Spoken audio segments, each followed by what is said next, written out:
नमस्कार and once again welcome to STG classes.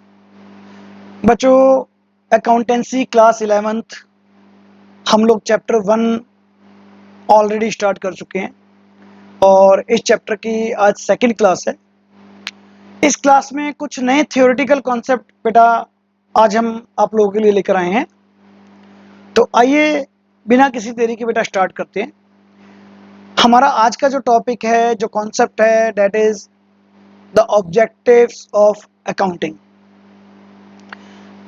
बेटा account हम बनाते हैं, रिकॉर्डिंग करते हैं, क्यों? क्योंकि उनके पीछे हमारे कुछ ऑब्जेक्टिव्स होते हैं। और वो क्या ऑब्जेक्टिव्स हैं जिसलिए हमें अकाउंट्स बनाने की नीड क्रिएट होती है, हमें जरूरत पड़ती है। तो वो ऑब्जेक्टिव बच्चे, सबसे पहला ऑब्जेक्टिव है to keep a systematically record. अब जब अकाउंटिंग बनानी है तो अकाउंटिंग का जो प्राइमरी ऑब्जेक्टिव है, the primary objective of accounting is to maintain a systematically record of business transaction. So जब आप अकाउंट्स मेंटेन करते हैं तो बेटा आपके पास एक प्रॉपरली एक रिकॉर्ड मेंटेन हो जाता है और उस रिकॉर्ड के अकॉर्डिंगली आप आगे फ्यूचर में कोई भी कॉरस्पॉन्डेंस या कोई भी कंपैरिजन आपके लिए करना इजी हो जाता है। सेकेंड ऑब्जेक्टिव टू कीप बेटा टू कैलकुलेट द प्रॉफिट और लॉस। अब जब आप अकाउंट्स बना रहे हैं बेटा जी, तो अकाउंट्स के अंदर हमारे लिए एक और ऑब्जेक्टिव सॉल्व होता है। क्या?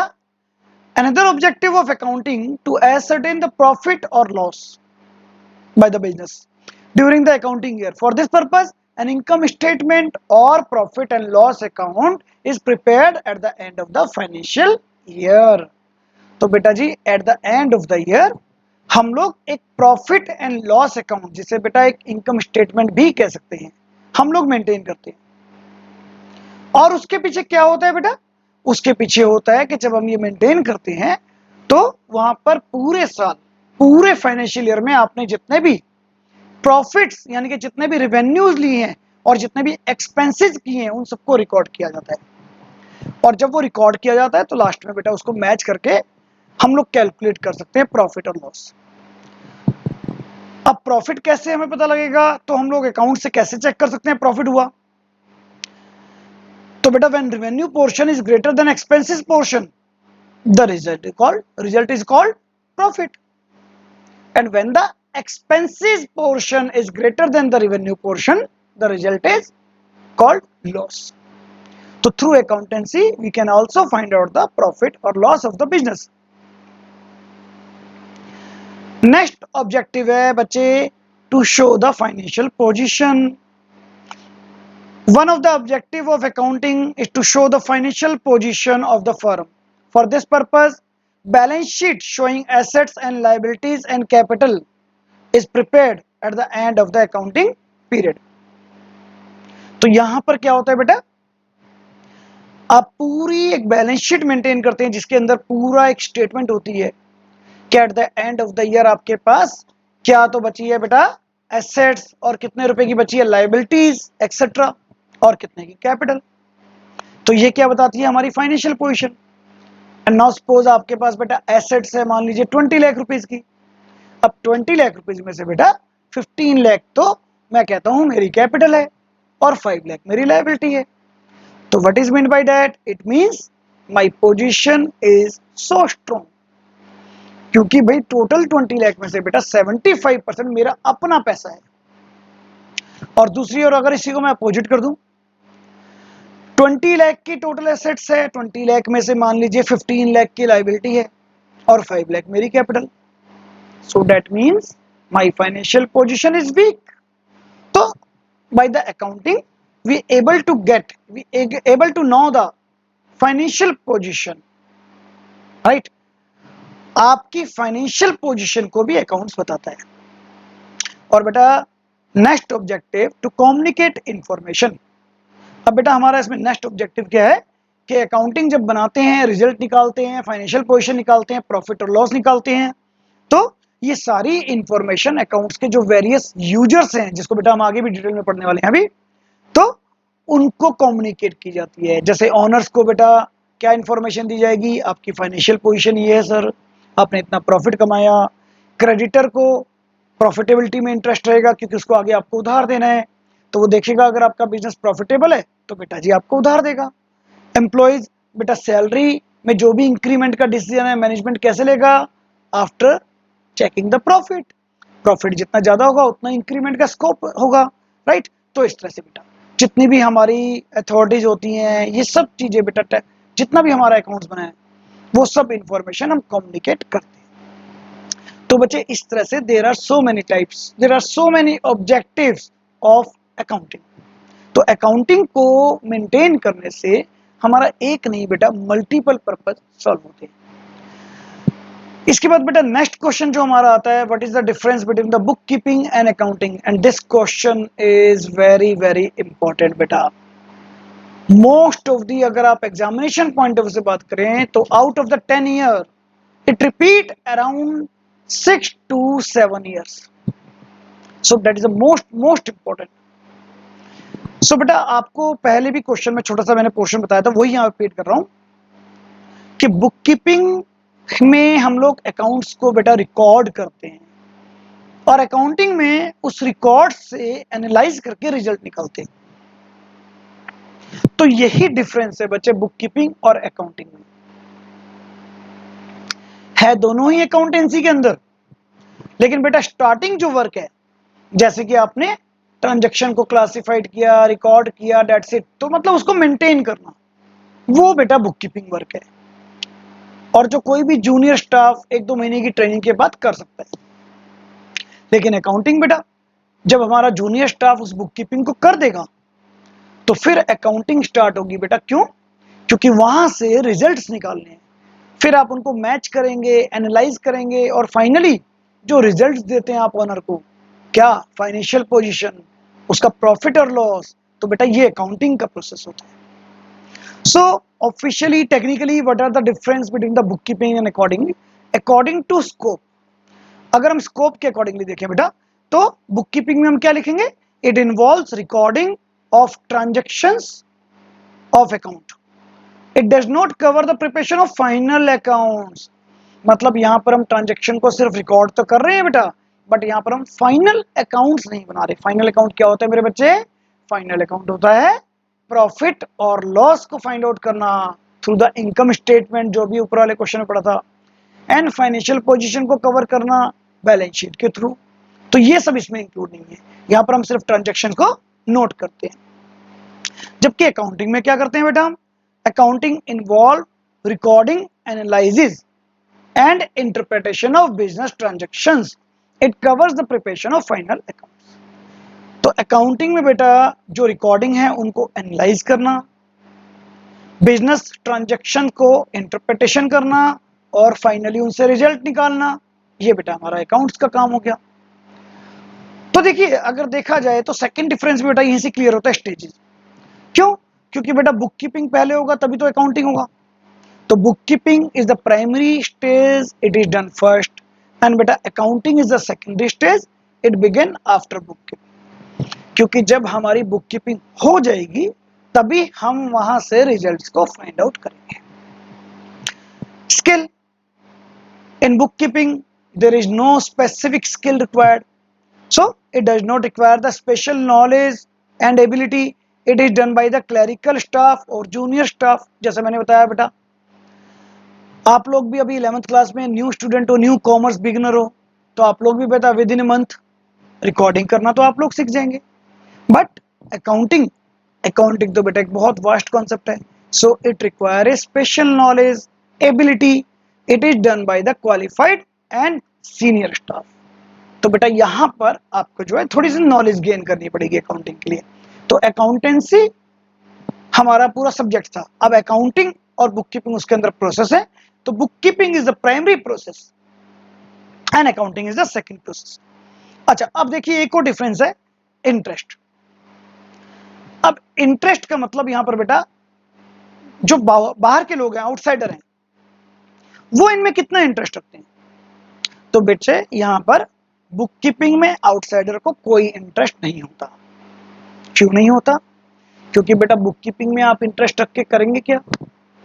बुक कीपिंग का तो मतलब मेंटेनेंस ऑफ बुक्स है, मेंटेनेंस ऑफ अकाउंट्स है। तो हमारे जो बैंकर्स हैं, क्रेडिटर हैं, उनको बेटा फाइनेंशियल बुक्स की मेंटेनेंस से मतलब नहीं है, उनको अकाउंटिंग से मतलब है बेटा, क्योंकि they wanted to know the final results of accounting of the business concern. क्योंकि इन्हीं रिजल्ट्स पर ये डिपेंड करता है बेटा कि वो आगे आने वाले टाइम पर आपको क्रेडिट पर गुड्स देंगे या नहीं देंगे, बैंकर्स आपको लोन देंगे या नहीं देंगे, तो ये अकाउंटिंग से डिपेंड करेगा। And nature, book keeping is the complementary to accounting, क्योंकि बुक कीपिंग के बिना तो बेटा अकाउंटिंग आप सोच भी नहीं सकते। But accounting is not complementary to book keeping, क्योंकि बुक कीपिंग तो अकाउंटिंग से पहले ही हो जाएगी, तो अकाउंटिंग बुक कीपिंग के लिए जरूरी नहीं है, लेकिन बुक कीपिंग अकाउंटिंग के लिए जरूरी है। सो इस तरह से बेटा that is the difference between the book keeping and accounting. तो बेटा एक तो हमने क्या पढ़ा आज, ऑब्जेक्टिव्स ऑफ अकाउंटिंग, एक हमने क्या पढ़ा, बुक कीपिंग और अकाउंटिंग में डिफरेंस। तो आई होप बेटा आपको क्लियरिटी आ रही होगी। तो चलिए आइए अपने नेक्स्ट क्वेश्चन की तरफ बढ़ते हैं। नेक्स्ट क्वेश्चन है बेटा, what are the advantages of accounting. और बेटा एडवांटेजेस कोई बहुत ज्यादा स्पेशल या बहुत ज्यादा अलग नहीं है। क्यों? क्योंकि एडवांटेजेस काफी हद तक ऑब्जेक्टिव से ही इंटरलिंक, क्योंकि हमारे कुछ ऑब्जेक्टिव हैं, वही तो हमारे बेनिफिट है, तभी तो हम अकाउंटेंसी मेंटेन कर रहे हैं। So explain in the brief the advantage of accounting. सबसे पहले बेटा, help in ascertaining the profit and financial position.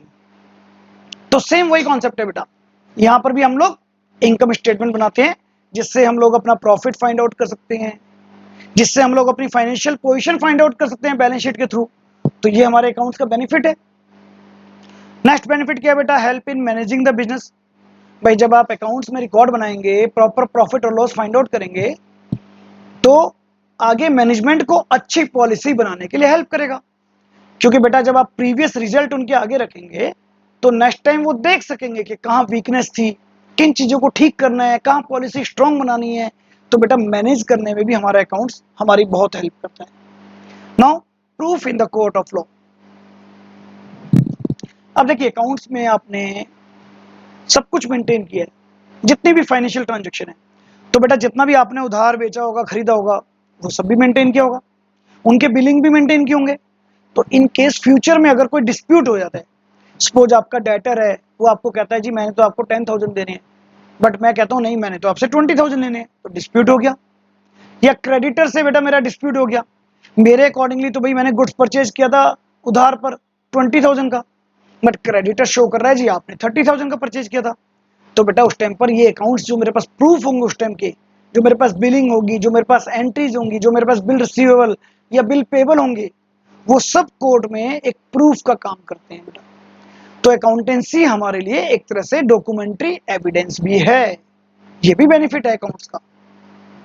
और कंपैरेटिव स्टडी, तो भाई ये तो सबको क्लियर होना चाहिए, जब मल्टीपल ईयर के अकाउंट मेंटेन करोगे, रखोगे, तो आप लोग बड़े आराम से क्या कर सकते हो बेटा, कंपैरिजन कर सकते हो, स्टडी कर सकते हो कि हाँ लास्ट ईयर से करंट ईयर में कितना डिफरेंस आया, सेल में कितना डिफरेंस आया, प्रॉफिट में, या फिर अपनी फर्म के रिकॉर्ड किसी अनदर फर्म से भी कंपेयर कर सकते हो। तो बेटा ये सब हमारे अकाउंट्स के एडवांटेज। लेकिन नेक्स्ट क्वेश्चन भी हमारा बेटा इसी से लिंक करता है। जैसे आपने सुना होगा हर सिक्के के दो पहलू होते हैं, ऐसी बेटा जहां किसी चीज की एडवांटेजेस है, वहीं पर ही बेटा किसी किसी चीज के लॉस भी हो सकते हैं। तो अकाउंट्स के भी बेटा कुछ लॉसेस हैं, but to the some extent उन लॉसेस को हम लोग क्या करते हैं, थोड़ा सा इग्नोर करते हैं बेटा, क्योंकि अकाउंटिंग के बेनिफिट ज्यादा हैं। बट फिर भी as the CBSE syllabus, as the knowledge part, we have to learn, we have to read these limitations of accounting. So what is the first limitation of accounting? Only monetary transactions are there. तो बेटा ये भी हमारे लिए एक तरह से limitation है, क्योंकि आपको पहले भी बताया गया था अकाउंटिंग के अंदर we involve only those transactions which can be converted into money. It includes only financial transaction. All non-monetary transaction, even any information, and even it is most important for the business, but it cannot be recorded in accountancy until it is not measured in term of money. So आपको यहाँ पर समझना क्या है बेटा, जब तक आप मॉनेटरी लैंग्वेज में बात कर रहे हैं तब तक तो अकाउंट्स में आपकी इंपॉर्टेंस है, पर क्वालिटेटिव एस्पेक्ट्स को हम अकाउंट्स में इग्नोर कर देते हैं, और ये बेटा अकाउंट्स की एक लिमिटेशन है। जैसे मान लीजिए मैं कहता हूँ क्वालिटी ऑफ द प्रोडक्ट के बारे में कोई डिस्कशन करना चाहता हूँ, efficiency of the staff, but बेटा ये सारे टॉपिक हमारे बिजनेस के लिए तो बहुत इंपॉर्टेंट है, these are the very important news for the business, but in accountancy it does not include. In accountancy we can include only the cash transaction, rupee transaction, monetary transactions. So that is the limitation. ये एक limitation है हमारे accounts की. Assets at cost, the second limitation is assets at cost. अब बेटा यहाँ पर भी एक limitation आती है, assets को हम लोग यहाँ पर cost पर दिखाते हैं। अब कभी कभी बेटा रियल रिजल्ट्स और हमारे अकाउंटिंग रिजल्ट्स डिफर कर जाते हैं। आइए एक एग्जांपल बताता हूं आपको। अब मान लीजिए बेटा आपने एक बिल्डिंग परचेज करी और उस बिल्डिंग की cost at the time of purchase that was ₹10 lakh. अब आप उसको बैलेंस शीट में ओरिजिनल कॉस्ट पर ही शो करते हैं बेटा, इसको हम हिस्टोरिकल कॉस्ट भी कहते हैं।